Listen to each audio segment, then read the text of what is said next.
All right, everybody, this is the explanation for the first math problem up in the SAT diagnostic test on my website, the Math No Calculator section, and this is what it is. Number one right there says, if 2 times a number is equal to that number minus 4, what is the number? Now, before we jump into solving this question, let me tell you something that you may or may not know.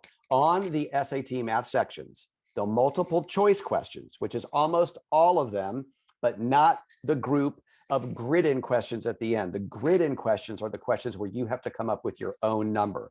But regarding the multiple choice questions, they are laid out in relative order of difficulty, which means the first third are the easiest. The middle third are medium difficulty, and the final third are the hardest multiple choice questions. Now, even though my SAT diagnostic is a shortened version of the SAT, I've also laid them out in relative order of difficulty, which means number one on my diagnostic is very straightforward and easy.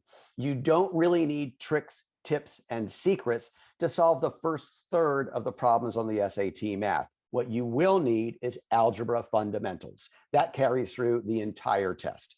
Now let's jump to this and we'll figure out what you know. So again, this says if 2 times a number is equal to that number minus 4, what is the number? Anytime on the SAT math where they don't give you a specific number, the first thing you should think to yourself is, let me put a variable in place of what I don't know. A great variable to use is X. But sometimes a different letter works. Let's say we're trying to find a certain number of meters in something. The variable we may want to use might be an M. Let's say we're trying to find the number of eggs that a chicken lays. The variable we may want to use might be an E. But in this case, we'll use an X. So what we're going to do, and I'm going to show you 2 ways to solve this, because on the SAT math, there are almost always at least 2 ways to solve a problem, sometimes more. I'll give you 2 for this. First, we're going to go through the problem and we're just going to put our X wherever they mention the number that we don't know. So this says if 2 times a number, I'm going to write an X right above, is equal to that number. There's my X again, minus 4. What is the number? So we're looking for X. What is X? And we know that all of these answers represent whatever that number is. So the first way to solve this is to come up with an equation on our own. We're going to go back through this question and we're just going to write down exactly what they say. So what's the first thing they say? If 2 times a number, well, we're going to write 2 times X. And then it says is equal to. Anytime they say is equal to, we're just going to write an equal sign. And then it says equal to that number, we're going to write our variable minus 4. Minus 4.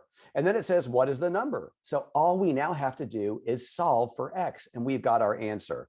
Now, from here on out is really simple algebra. If anything we do from here on out is confusing to you, that means that you may need to brush up on your basic algebra. If you got any questions about that, you can always contact me. Go to my website, mister.sat.com, and my contact info is right up there. I'll be glad to try to answer any questions you might have. Let's get back to the equation. So what do I do when I simplify this algebraically? I want to get the letters on one side. Typically it's the left side, but it doesn't matter. And my numbers on the other side. I've got a 2X and an X. How do I get rid of the X from this side? Well, I subtract it. I got a positive X. And if I subtract an X, I'll get rid of the X. But in algebra, whatever you do to one side of the equation, you have to do to the other side. So if I subtract an X from the right side, I have to subtract an X from the left side. So let's start with the left side. 2X minus X. What is that? That equals X. X equals X minus 4 minus X. Well, my positive X and my negative X cancel, and I'm left with negative 4. X equals negative 4, and the answer is C. Really straightforward, simple algebraic way to solve that problem. Now, here's a way that you could also use on this problem. You don't need to on the easy ones, but this is a technique that you can use all throughout the SAT math. Now, I've worked for big companies in the past, and they have a certain name for this, but I can't steal their name. The technique is using the answers given. So I've come up with my own name for that, and it's UTAG, using the answers given.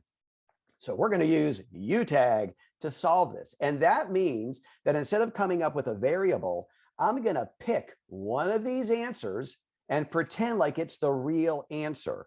If it satisfies all the parameters of the question, then it's the right one. Now, typically when I use UTAG, I start with the easiest number to work with. And in this case, they're all negatives, which I'm not crazy about, but there's a lower one there and it's a 3. So I'm going to start with -3. So we're going to pretend like the number that's the right answer is -3. So now what we're going to do is go back through the problem and put a -3 in for every time they mention the number. So how does that look? Let's start from the beginning. 2 times a number. Well, we said our number is -3. 2 times -3 is equals that number minus 4. So -3 minus 4. Let's see if it works. 2 times -3 is -6. -3 minus 4 is -7. -6 most certainly does not equal -7. So D is not my answer. Now we're going to move up one. Let's see if the number is -4, if that works. Of course, we know it is. We just did it. But let me just show you how UTAG works. So if 2 times a number, that's 2 times -4, is equal to that number minus 4 minus 4, what is the number? Well, let's see if this works. 2 times -4 is -8.